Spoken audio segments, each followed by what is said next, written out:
जय Hind friend. Class 10 UP board के सभी छात्रों को जय हिंद। जी हाँ दोस्तों, आपकी परीक्षाएं बहुत ही नज़दीक हैं। आप कक्षा 10 के 2024 के छात्र हैं और आपकी परीक्षाएं बिल्कुल ही नज़दीक हैं। तो यहाँ पर आप सभी की विज्ञान में तैयारी बहुत ही अच्छी चल रही होगी।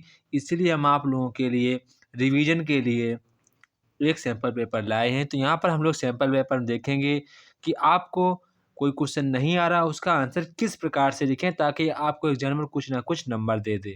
और आपको साथ में ये भी बताएंगे आपको लॉन्ग आंसर किस प्रकार से लिखना है और आपको कॉपी अपनी किस प्रकार से बनाएं ताकि आपका जो कॉपी चेक कर रहा है वो आपको पूरे पूरे मार्क्स दे। तो यहाँ पर ये बात आपको ध्यान रखनी होगी। मैं इन सभी बातों के आंसर आपको वीडियो के साथ साथ दूंगा। तो यहाँ पर आप वीडियो को बड़े ध्यान से देखेंगे, तभी आप समझ पाएंगे आप अपनी बोर्ड परीक्षा में कॉपी किस प्रकार से बनाएं और पहला पन्ना किस प्रकार से आपको भरें ताकि आपका जो एक्सप्रेशन है वो हमारा बढ़िया बन जाए और हमारे नंबर भी बढ़िया आ जाएँ। तो यहाँ पर आप सभी लोगों को पता होगा कि हमारा जो बोर्ड परीक्षा का पेपर होता है वो 70 मार्क्स का होता है और आपको 30 नंबर प्रैक्टिकल फाइल की ओर से दिए जाते हैं। तो हम लोग वीडियो को करते हैं स्टार्ट। देखते हैं कि हमारे बोर्ड परीक्षा में किस प्रकार के क्वेश्चन लगातार परीक्षा में पूछे जा रहे हैं। तो जैसा कि आप सभी की तैयारी बहुत मस्त चल रही होगी, तो इसीलिए अगर तैयारी में अच्छी है तो आप इस क्वेश्चन पेपर को सॉल्व करेंगे, आपको पता चल जाएगा कि हमारी तैयारी किस प्रकार से चल रही है। और आपको हम साथ में एक बात ज़रूर बताएंगे कि आपको जो क्वेश्चन नहीं आ रहा है आपको उसका आंसर किस प्रकार से लिखें ताकि आपको उस क्वेश्चन में कुछ ना कुछ नंबर ज़रूर मिल जाए। तो यहाँ पर ये आपका पहला यहाँ पर ये स्टार्ट हो गया मल्टीपल चॉइस क्वेश्चन। तो यहाँ पर आप जब बोर्ड परीक्षा में जाएंगे तो आपको एक कॉपी यहाँ पर दी जाएगी। ये आपकी बोर्ड परीक्षा की कॉपी मैंने मान ली, ये आपकी बोर्ड परीक्षा की कोई कॉपी है। तो आप सबसे पहले आप अपनी परीक्षा में डॉट पेन ले जाएंगे। किस प्रकार का डॉट पेन, और जो आप जेल पेन तो gel pen plus dot pen 2 pen जरूर ले जाएंगे। आप डॉट पेन से पहला वाला जो कॉलम होता है जहाँ भरने को होता है नाम सिग्नेचर, वो आप डॉट पेन से ही भरेंगे, क्योंकि आप जेल पेन से भरेंगे तो जेल पेन हमारा थोड़ा सा मोटा चलता है ताकि हमको छोटे छोटे अंक लिखने में दिक्कत होती है। तो ये बात आपको ध्यान रखनी है। आपको साथ साथ में एक डॉट पेन भी ले जाना है। फिर आप डॉट पेन से अपना नाम रोल नंबर व कायदा से अच्छी अच्छी राइटिंग भर देंगे, तो वो आपका पहला प्रश्न कंप्लीट हो जाएगा। तो आप ऐसे कर लेंगे। फिर आप क्या करेंगे, आप अपनी कॉपी का दूसरा पेज खोलेंगे, वो बिल्कुल प्लेन मिलेगा। फिर इसके बाद आपको अपने आप से स्केच निकालना होगा, काला स्केच और पटरी निकालनी होगी और आपको सभी पेजों पर एक इधर लाइन खींच देनी है और एक इधर लाइन खींच देनी है। आपको ऐसे करना होगा, इधर लाइन खींच देनी, इधर लाइन खींच। जब आप कॉपी जो पूरे 2 कॉपी लेंगे तो आपको यहाँ अपनी कॉपी बांधने में, यहाँ बांधेंगे तो आप यहाँ लिखें तो वो तुम्हारा लिखा हुआ नहीं छिपेगा। इसीलिए हम बोल रहे हैं कि लाइन यहाँ खींच देनी है, एक लाइन यहाँ खींच देनी है। अब हमारा काम स्टार्ट होता है। फिर हम लोग क्या करेंगे, अपनी कॉपी लेंगे, उसमें जो आप लाइन खींची है, यहाँ पर लाइन खींची थी, यहाँ पर हम लोग डालेंगे प्रश्न नंबर 1 का डालेंगे, प्रश्न नंबर 1 डाल देंगे। फिर आप प्रश्न नंबर 1 तो हमारा मल्टीपल चॉइस क्वेश्चन जो हमारा OMR शीट में भरा जाएगा, किसे भरा जाएगा, OMR शीट में भरा जाएगा। तो हम लोग प्रश्न नंबर 1 इसमें कॉपी में नहीं नोट करेंगे, क्या प्रश्न नंबर 2 डालेंगे, क्या डालेंगे प्रश्न नंबर 2। तो ये बात, इसके बाद हम लोग आगे बढ़ते हैं। जैसा कि यहाँ पर आप लोग जो मल्टीपल चॉइस क्वेश्चन है आपको परीक्षा के दौरान OMR शीट दी जाएगी, हम आपको वीडियो में बताएंगे। अगले वीडियो आपको जल्दी मिलने वाली है मैथ के प्रैक्टिस के साथ कि आपको OMR शीट किस प्रकार से भरनी होगी। यहाँ पर सबसे पहले हम लोग OMR शीट पर मतलब कि आपको इसको भरना होगा। तो हम लोग स्टार्ट करते हैं। जैसा कि यहाँ पर हमारा पहला क्वेश्चन है, प्रकाश के परावर्तन के नियम सदैव सत्य होते हैं। तो यहाँ पर हमारा इसका सही जवाब होगा ऑप्शन नंबर डी, हमारा इसका एकदम से सही जवाब होगा। केवल अवतल दर्पण के लिए तो इसके लिए भी होता है, केवल उत्तल दर्पण के लिए इसके लिए भी होता है, केवल समतल दर्पण के लिए तो हमारा तीनों के लिए होता है। तो यहाँ पर हमारा ऑप्शन नंबर डी वाला हमारा सही जवाब हो जाएगा। इसके बाद क्वेश्चन नंबर हमारा 2 कह रहा है, किसी वस्तु का आवर्धित काल्पनिक प्रतिबिंब बन सकता है। कैसा आवर्धित और काल्पनिक प्रतिबिंब बन सकता है। तो हमारा किससे बनेगा, उत्तल दर्पण द्वारा। किससे बनता है, उत्तल दर्पण द्वारा। यहाँ पर हमारी वस्तु करते हैं तो ऐसी जाएगी, पीछे जाएगी, फिर आपको वक्र केंद्र से सेंटर से होकर जाएगी, तो यहाँ पर आपका प्रतिबिंब बनता है। तो ये कैसा बनता है, काल्पनिक और आवर्धित बनता है। तो ये आपको ध्यान रखना होगा। तो क्या इसका आंसर होगा, उत्तल दर्पण द्वारा। क्या होगा, उत्तल दर्पण द्वारा। हमारा इसका आंसर क्या होगा, उत्तल दर्पण द्वारा। इसके बाद यहाँ पर हमारा क्वेश्चन नंबर 3 है। क्वेश्चन नंबर 3 यहाँ पर कह रहा है अत्यधिक उच्च प्रतिरोध वाला पदार्थ कहलाता है।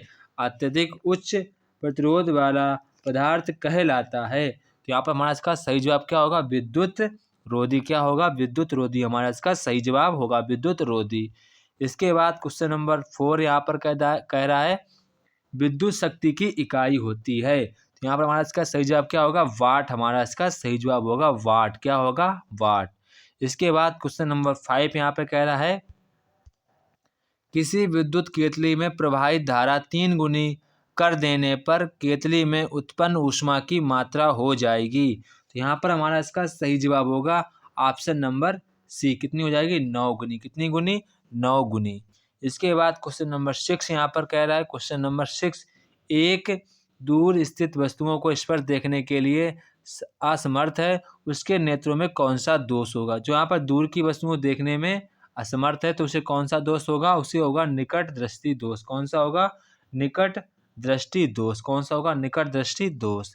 इसके बाद क्वेश्चन नंबर 7, क्वेश्चन नंबर 7 कह रहा है कि एक अवतल दर्पण किसी वस्तु का वास्तविक और उल्टा अत्यधिक छोटा प्रतिबिंब बनता है तो वस्तु की स्थिति होगी। तो यहाँ पर हमारी वस्तु की स्थिति क्या होगी? अनंत पर। क्या होगी? अनंत पर हमारी वस्तु की स्थिति होगी। इसके बाद क्वेश्चन नंबर 7 हो गया। क्वेश्चन नंबर 8, क्वेश्चन नंबर 8 यहाँ पर कह रहा है कार्बन को वायु में जलाने पर कार्बन डाइऑक्साइड गैस का बनना उदाहरण है। तो यानी कि किस प्रकार की अभिक्रिया होगी? आप जब कार्बन को आप जलाएंगे तो किस प्रकार की अभिक्रिया होगी? CO2 बन जाती है, यानी कि दो अभिक्रियाएं आपस में जुड़ गई हैं। तो कौन सी अभिक्रिया बनेगी? संयोजन अभिक्रिया। कौन सी अभिक्रिया? संयोजन अभिक्रिया। इसके बाद क्वेश्चन नंबर 9 यहाँ पर कह रहा है जिंक चूर्ण पर तनु सल्फ्यूरिक अम्ल की अभिक्रिया से गैस निकलती है। तो यहाँ पर जो हमारा इसका सही जवाब होगा वो हमारा सही जवाब होगा यहाँ पर हाइड्रोजन। क्या होगा? हाइड्रोजन हमारा इसका सही जवाब होगा। इसके बाद क्वेश्चन नंबर 10 यहाँ पर कह रहा है सामान्य तापक्रम तथा दाब में द्रव के रूप में पाई जाने वाली अधातु है। यहाँ पर हमारा इसका सही जवाब होगा ऑप्शन नंबर बी। क्या होगा? ब्रोमीन हमारा इसका एकदम से करेक्ट जवाब है। और ये क्वेश्चन नंबर 10 हमारा वेरी वेरी इंपॉर्टेंट क्वेश्चन है, इसको आपको ध्यान रखना है। इसके बाद क्वेश्चन नंबर यहाँ पर 11 कह रहा है प्रोपेन का क्रियात्मक समूह है। तो यहाँ पर जो प्रोपेन यानी कि ओन है, ओन हमारा कीटोन का होता है। किसका होता है? कीटोन का। यहाँ पर हमारा इसका सही जवाब होगा कीटोन का क्रियात्मक समूह क्या होता है? CO होता है, यानी कि डबल ये होता है CO। यहाँ पर आपको देखो CO कहाँ पे लिखा है? ऑप्शन नंबर सी में हमारा सी, ये हमारा होगा CO। इसके बाद क्वेश्चन नंबर यहाँ पर 12 कह रहा है कॉलम ए को कॉलम बी से आपको यहाँ पर कॉलम ए में दिए गए यौगिकों के सुमेलन कॉलम बी में उनके उदाहरण दीजिए। तो यहाँ पर आपको इनका मैचिंग करना होगा, कौन कौन सी नीचे मैचिंग दी गई है। तो यहाँ पर आपको सबसे पहले पूछ रहा है एल्डिहाइड। तो यहाँ पर आपको एल्डिहाइड को किससे मिलाना होगा? आपको मिलाना होगा इस बार बी वाले से मिलाना होगा।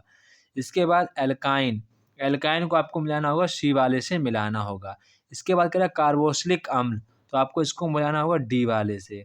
उसके बाद कह रहा है हैलो एल्केन, इसको आपको मिलाना होगा ऑप्शन नंबर ए से मिलाना होगा। तो ये आपकी मैचिंग होगी। तो यहाँ पर जो हमारे इसके ऑप्शन के हिसाब से देखेंगे तो यहाँ पर हमारा ऑप्शन नंबर डी वाला एकदम से इसका सही जवाब होगा। इसके बाद जो छात्र इंग्लिश वर्जन से होंगे वो अपना इंग्लिश वर्जन से खुद से देखेंगे। इसके बाद क्वेश्चन नंबर यहाँ पर 13 कह रहा है, क्वेश्चन नंबर 13 यहाँ पर कह रहा है कार्बन परमाणु की संयोजकता होती है, वो हमारी होती है कितनी? 4 हमारी संयोजकता होती है। ये क्वेश्चन आपका वेरी वेरी इंपॉर्टेंट, इसको आपको ध्यान रखना होगा। इसके बाद क्वेश्चन नंबर यहाँ पर हमारा 14 है, क्वेश्चन नंबर 14 कह रहा है वह जैव प्रक्रम जिसके द्वारा हानिकारक पदार्थों का निष्कासन शरीर से होता है। तो यहाँ पर हमारा उसका सही जवाब क्या होगा? उत्सर्जन। क्या होगा? उत्सर्जन हमारा इसका सही जवाब होगा। इसके बाद हमारा क्वेश्चन नंबर 15 कह रहा है कि प्रकाश संश्लेषण के दौरान निम्न में से कौन सी क्रिया नहीं होती है। तो यहाँ पर ये हमारा क्वेश्चन वेरी वेरी इंपॉर्टेंट है, इसको आपको क्वेश्चन को ध्यान रखना होगा। यहाँ पर हमारी प्रकाश की क्रिया होती है तो उस टाइम में हमारी कौन सी क्रिया नहीं होती है? उस टाइम हमारी क्रिया कौन सी नहीं होती है? वो नहीं होती ग्लूकोज का पायरुविक अम्ल में विखंडन। तो ये पर हमारा ऑप्शन नंबर डी वाली क्रिया प्रकाश संश्लेषण के दौरान नहीं होती है। इसके बाद हमारा क्वेश्चन नंबर 16 कह रहा है प्राकृतिक वर्ण या चयन द्वारा जैव विकास का सिद्धांत किसने प्रतिपादित किया था। तो यहाँ पर हमारा इसका सही जवाब क्या होगा? चार्ल्स डार्विन ने। किसने किया था? चार्ल्स डार्विन ने। इसके बाद क्वेश्चन नंबर 17। क्वेश्चन नंबर 17 यहाँ पर कह रहा है मेंडल ने अपने प्रयोग में किस पौधे अपना जो प्रयोग है वो किस पौधे पर किया था? तो कौन सा पौधा था? मटर का पौधा था। इसके बाद क्वेश्चन नंबर 18। क्वेश्चन नंबर 18 कह रहा है कि निम्न में से किस पौधे में पुष्प एक लिंगी होते हैं? तो यहाँ पर हमारा इसका सही जवाब क्या होगा? ऑप्शन नंबर ए पपीता। क्या होगा? पपीता हमारा इसका सही जवाब होगा। इसके बाद क्वेश्चन नंबर 19। क्वेश्चन नंबर 19 यहाँ पर कह रहा है मादा जनन तंत्र के किस भाग में कॉपर टी स्थापित किया जाता है? तो यहाँ पर हमारा इसका सही जवाब क्या होगा? गर्भाशय हमारा इसका सही जवाब होगा। इसके बाद क्वेश्चन नंबर 20 यहाँ पर कह रहा है किण्वन के बारे में शरीर में कौन सा कथन सत्य नहीं है? तो यहाँ पर हमारा इसका सही जवाब क्या होगा? यहाँ पर हमारा इसका सही जवाब होगा ऑप्शन नंबर डी, यह क्रिया माइटोकॉन्ड्रिया में संपन्न होती है। तो ये हमारा इसका ऑप्शन नंबर सही होगा। इसके बाद हमारा क्वेश्चन नंबर यहाँ पर ये खत्म हो गए। अब आप अपनी बोर्ड की कॉपी को अच्छे तरीके से खोलेंगे और जो यहाँ पर हम लोगों ने लाइनिंग की थी, अब लाइनिंग से आपकी कॉपी है ये आपकी कॉपी है, आपका दूसरा पेज है। तो आपने यहाँ पे लाइनिंग की थी, अब आप लाइनों के बीच में डालेंगे प्रश्न संख्या 2 डाल देंगे। प्रश्न नंबर यहाँ पर आपका प्रश्न नंबर पहला होगा, उसके बाद दूसरा होगा, तो प्रश्न संख्या नंबर 1 डालेंगे। क्या डालेंगे? प्रश्न संख्या नंबर 1 और ऊपर लिख देंगे पार्ट बी। ऊपर भी ऐसे आप लिख, फिर से रुक जाइए, आप ऐसे करेंगे ऐसे, और ये आपकी बोर्ड परीक्षा की कॉपी जैसे है। अब आपने ये लाइनिंग कर दी है, ठीक है। इसके बाद आप ऊपर डालेंगे पार्ट बी, ऐसे डाल देंगे पार्ट बी। नीचे लिखेंगे प्रश्न संख्या नंबर 1, साइड में लिखेंगे उत्तर। यहाँ पर जो लाइन होती है यहाँ पर लिख देंगे उत्तर। फिर आप यहाँ से लिखना चालू करेंगे। आप यहाँ से लिखना चालू, आपको लाइनिंग के अंदर ही लिखना होगा, लाइनिंग के बाहर नहीं जाना है। तो आप ऐसे करेंगे तो आपको कोई भी नंबर नहीं कटेंगे। इसके बाद यहाँ पर पहला क्वेश्चन जैसा कि आपको दिख रहा होगा, पहला क्वेश्चन हमसे कह रहा है कि अवतल दर्पण के किन्हीं दो उपयोगों को लिखिए।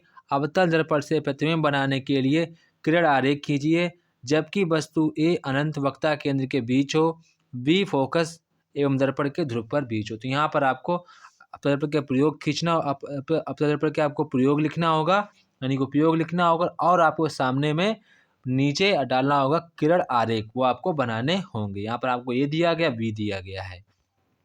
इसके बाद क्वेश्चन नंबर 2 यहाँ पर कह रहा है, क्वेश्चन नंबर 2 कह रहा है कि अपवर्तन का जो नियम क्या, आपको सबसे पहले अपवर्तन का नियम लिखना होगा। फिर कह रहा है 3 सेंटीमीटर की वस्तु उत्तल लेंस के मुख्य अक्ष के लंबवत रखी है, लेंस की फोकस दूरी 30 सेंटीमीटर है और लेंस की वस्तु से दूरी 10 सेंटीमीटर है। प्रतिबिंब की स्थिति, आकार एवं प्रकृति ज्ञात कीजिए। क्या हम इस प्रतिबिंब को पर्दे पर देख सकते हैं? तो यहाँ पर ये क्वेश्चन आपको करना होगा। ये क्वेश्चन हमारा 4 नंबर का होगा। तो आपको सबसे पहले एक बात हम बता दे रहे हैं, आपको फिजिक्स में चैप्टर लाइट बहुत ही अच्छे तरीके से तैयार कर लेना है, ये आपको बात को ध्यान रखना होगा। इसके बाद क्वेश्चन नंबर 3 यहाँ पर कह रहा है कि ओम का नियम क्या है। सबसे पहले यहाँ पर आपको ओम का नियम बताना होगा कि ओम का नियम हमारा क्या होता है। फिर आपको बताना होगा किसी तार के प्रतिरोध को प्रभावित करने में किन्हीं दो कारकों का उल्लेख कीजिए। 400 वाट का एक बल्ब 200 वोल्ट के विद्युत स्रोत से जुड़ा है, तो बल्ब केवल 5 मिनट के उपयोग में लाया जाना है। बल्ब में प्रवाहित धारा व इससे उत्पन्न ऊष्मा की मात्रा ज्ञात कीजिए। तो यहाँ पर आप क्वेश्चन को हल करना होगा। तो यहाँ पर जो हमारी धारा की जो मान निकल के आएगा वो हमारा होगा यहाँ पर 2 एम्पियर, और जो ऊष्मा की हमारी जो मात्रा निकल के आएगी, ऊष्मा की मात्रा यानी कि जो हीट निकल कर आएगी वो हमारी 1.2 गुणा 10⁵ हमारी इसकी ऊष्मा निकल कर आएगी। ऊष्मा का मात्रा क्या होता है? जूल। इसके बाद हमारा क्वेश्चन नंबर 4 यहाँ पर कह रहा है, क्वेश्चन नंबर 4 ये हमारा क्वेश्चन 6 नंबर का है। आपको विद हेडिंग को लॉन्ग आंसर आपको विद हेडिंग ही लिखनी हो, आपको विदाउट हेडिंग नहीं लिखना है। यहाँ पर जैसा कि आपको पहला क्वेश्चन नंबर 4 कह रहा है अपनी कॉपी में कुछ वही आपको प्रक्रिया करते रहना है, बोले नहीं तो आपको ध्यान रखना होगा। आपको कुछ प्रश्न नंबर आपको 4 डाल देना, अपनी कॉपी अंडरलाइन कर देना, फिर आपको यहाँ से लिखना चालू करना होगा। आप विद हेडिंग लिखेंगे, आप हेडिंग बनाकर ही लिखेंगे। यहाँ पर कह रहा है चुंबकीय क्षेत्र की रेखाओं में किन्हीं दो गुणों का उल्लेख कीजिए। किसी सीधे धारावाही चालक के कारण उत्पन्न चुंबकीय क्षेत्र की दिशा ज्ञात करने के लिए मैक्सवेल ने कार्गस्क्रू के नियम को परिभाषित कीजिए। किसी ऊर्ध्वाधर धारावाही चालक के कारण उत्पन्न चुंबकीय क्षेत्र की रेखाओं को दर्शाइए। किसी प्रदत्त क्षेत्र में एक समान चुंबकीय क्षेत्र को प्रदर्शित कीजिए। ये हमारा लॉन्ग आंसर है। ये हमारा 6 नंबर का क्वेश्चन है। तो यहाँ पर आपको विथ हेडिंग डालकर लिखना होगा। इसके बाद क्वेश्चन नंबर अथवा में कह रहा है, अथवा में क्वेश्चन कह रहा है यहाँ पर विद्युत चुम्बकीय पेड़ का अर्थ समझाइए। किसी विद्युत जनित्र द्वारा विद्युत उत्पादन किस प्रकार की ऊर्जा का उपयोग होता है? यह प्रत्यावर्ती धारा जनित्र की संरचना का नामांकित आरेख खींचिए। आरेख बनाकर उसी कार्यविधि को समझाइए। और भारत में आपूर्ति किए जाने वाली प्रत्यावर्ती धारा की शक्ति को आवर्ती क्या होगा? तो यहाँ पर आपको ये क्वेश्चन करना होगा। इसके बाद हमारा यहाँ पर उपखंड दूसरा स्टार्ट हो जाता है। यहाँ आपको केमिस्ट्री से क्वेश्चन देखने को मिलेंगे। जैसा कि यहाँ पर हमारा पहला क्वेश्चन कह रहा है समीकरण को संतुलित आपको करना होगा। क्या करना होगा? समीकरण को संतुलित करना होगा। यहाँ पर आपको जो समीकरण संतुलित करेंगे उसका हमारा रिएक्शन क्या होगा? लिखेंगे CaOH का whole twice 2 plus CO2 arrow, फिर आपको लिखना होगा CaCO3 प्लस H2O। तो ये आपका इसका रासायनिक समीकरण का संतुलित समीकरण हो जाएगा। इसके बाद क्वेश्चन नंबर 2 इसका देखिए, 5 का बी पार्ट यानी सेकेंड पार्ट, उसका हमारा होगा CH4 plus 2O2 dash CO2 plus 2H2O। तो ये हमारा इसका आंसर होगा। ये हमारा इसका बैलेंसिंग समीकरण होगा। इसके बाद क्वेश्चन नंबर बी यहाँ पर कह रहा है अभिक्रिया FeCO2SO4 FeSO4 कॉपर में अभिकारक व उत्पाद को नाम बताइए। यहाँ पर आपको अभिकारक और उत्पाद के नाम बताने होंगे। यहाँ पर आपको ध्यान रखना होगा, यहाँ पर जो हमारी इतनी चीज़ें हैं वो क्या कहलाती हैं? अभिकारक, और जो इतनी चीज़ें हैं वो क्या कहलाती हैं? उत्पाद। ये हमारी अभिकारक कहलाएंगी, ये हमारी उत्पाद कहलाएंगी। क्या कहलाएंगी? अभिकारक, उत्पाद। अभिकारक और उत्पाद कहलाती हैं। इसके बाद क्वेश्चन नंबर यहाँ पर बी का सेकेंड पार्ट कह रहा है ऊष्मीय अपघटन अपक्रिया क्या है? एक आपको एग्जाम्पल भी देना होगा। यहाँ पर जो हमारा एग्जाम्पल होगा वो आप लिखेंगे CaCO3 एरो, और फिर आपको लिखना होगा CaCO प्लस CO2। ये हमारे रासायनिक समीकरण का अपक्रिया का एक सूत्र होगा। इसके बाद इंग्लिश वर्जन की छात्र इंग्लिश वर्जन से करेंगे। इसके बाद क्वेश्चन नंबर हमारा 6 है। क्वेश्चन नंबर 6 में आप सभी को IUPAC नाम लिखने, क्या लिखने हैं? IUPAC नाम। यहाँ पर हमारा इसका IUPAC नाम क्या होगा? प्रोपाइन। क्या होगा? प्रोपाइन हमारा इसका IUPAC नाम होगा, प्रोपाइन। इसके बाद इसका हमारा जो IUPAC नाम होगा वो हमारा होगा ब्यूटेनल। क्या होगा? ब्यूटेनल हमारा इसका रासायनिक समीकरण होगा, ब्यूटेनल। इसके बाद यहाँ से हमारा बायोलॉजी खंड, यहाँ पे हमारा कुछ क्वेश्चन टिप्पणी करने को हैं। तो यहाँ पर कह रहा है कि संक्षिप्त पर टिप्पणी कीजिए। कह रहा है असंतृप्त और संतृप्त हाइड्रोकार्बन टिप्पणी कीजिए। बी में कह रहा है संचालन पर टिप्पणी कीजिए। सी पे में कह रहा है अपक्षेपण अपक्रिया पर टिप्पणी कीजिए। अथवा में कह रहा है कि प्लास्टर ऑफ पेरिस का एक गुण व दो उपयोग लिखिए। और बी में कह रहा है कि क्षार व अम्ल से आप क्या समझते हैं? दैनिक जीवन में pH मान के आपको दो उपयोग लिखने होंगे। तो ये आपका अथवा में है। अगर आपको ये नहीं आते हैं, ये नहीं आते तो अथवा में कर सकते हैं, ये वाले आपको कर सकते हैं। अगर आपको ये नहीं आते तो ऊपर वाले भी कर सकते हैं। अगर आपको दोनों नहीं आते हैं तो आपको इन पर बना बना के लिख देना है, कुछ छोड़ना नहीं है। आप हेडिंग डालेंगे, कुछ ना कुछ आप बनाकर लिखते रहेंगे। ये भी डालेंगे, कुछ ना कुछ आप बना के लिख देंगे, क्योंकि आपने कुछ ना कुछ तो पढ़ा ही होगा। यहाँ पर आप छोड़ना कुछ भी क्वेश्चन को, आप कोई भी क्वेश्चन आप छोड़ेंगे नहीं बोर्ड परीक्षा के लिए।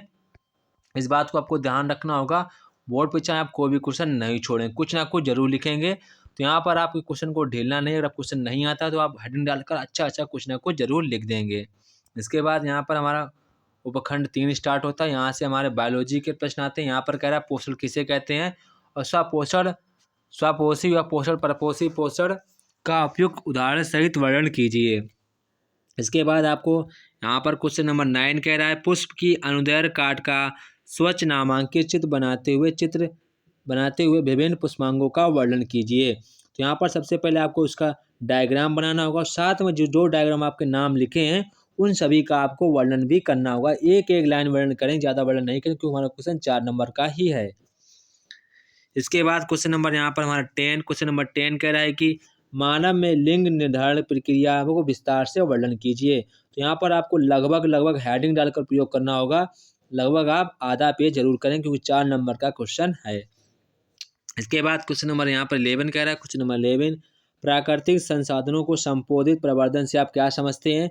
इनके संरक्षण एवं प्रबंधन के विभिन्न उपाय लिखिए। यहाँ पर अथवा में कह रहा है आप लोगों से मानव के नर जनन तंत्र के आपको डायग्राम सहित आपको वर्णन करना होगा। क्वेश्चन हमारा 6 नंबर का है।